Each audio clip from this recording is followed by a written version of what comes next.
Morning everyone, and welcome to another book progress update.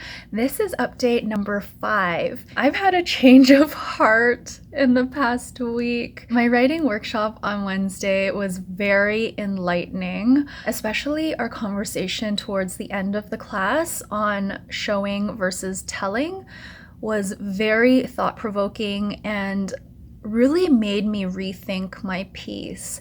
So last week I had pretty much decided that I was going to strip out most of the personal story in my book, and I've changed my mind. I'm gonna add some back in. The reason being, I realized during our conversation in class that I was doing a lot of telling in the book as it stands now. I think it was becoming a little bit too abstract and a little bit too disconnected. In the writing workshops that I've done in the past and in a lot of my personal writing, I tend to gravitate very naturally towards memoir, and my style of memoir is pretty strongly skewed, I think, towards showing a lot of kind of like snapshots of what's happened in the past without providing the reader with the connections. I think I just very naturally let the reader make the connections for themselves. So I do a lot of showing in my memoir versus telling. But then in this book, somehow I switched towards doing a lot of telling instead of showing, which feels very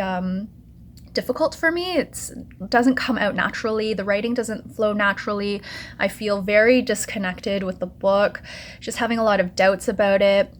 So after that class, the very next day, I wrote an introduction for a chapter that was giving me a lot of trouble, but I wrote a short memoir at the beginning. But then I do a little bit of telling just to link everything back together, and then I switch to more of the telling for the rest of the introduction.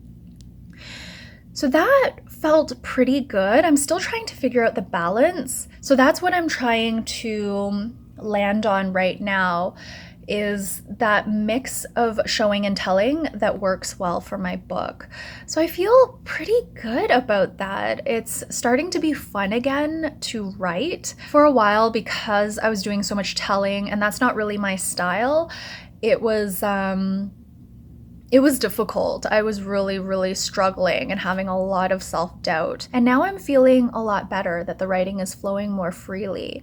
The other thing that I noticed was that I somehow switched from writing this book for myself, because when I was developing the self-reflection exercises and doing them myself, doing a lot of self-reflection, I was really excited about the book because I was writing it more for myself. Like, what do I want to learn about myself? What does this exercise teach me about myself? I was very much developing the book from within.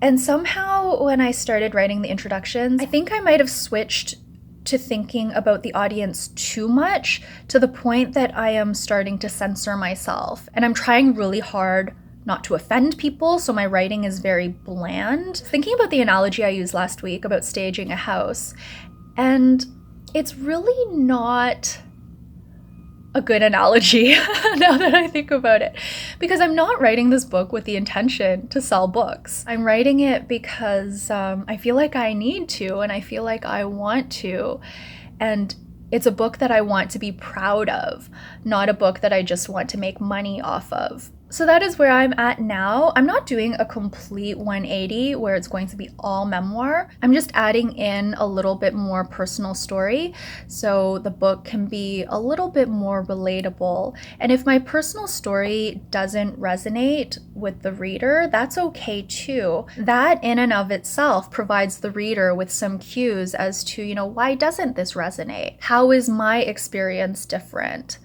So I think I'm on the right track now. Although last week I also felt like I was on the right track. So who knows what will happen moving forward, but that is where I'm at. I am very much loving this workshop that I'm taking. It is so helpful. So we have, how many more? 9 more classes, and I'm really gonna try to soak it all in. That is it for update number 5. I will see you again next week. Bye.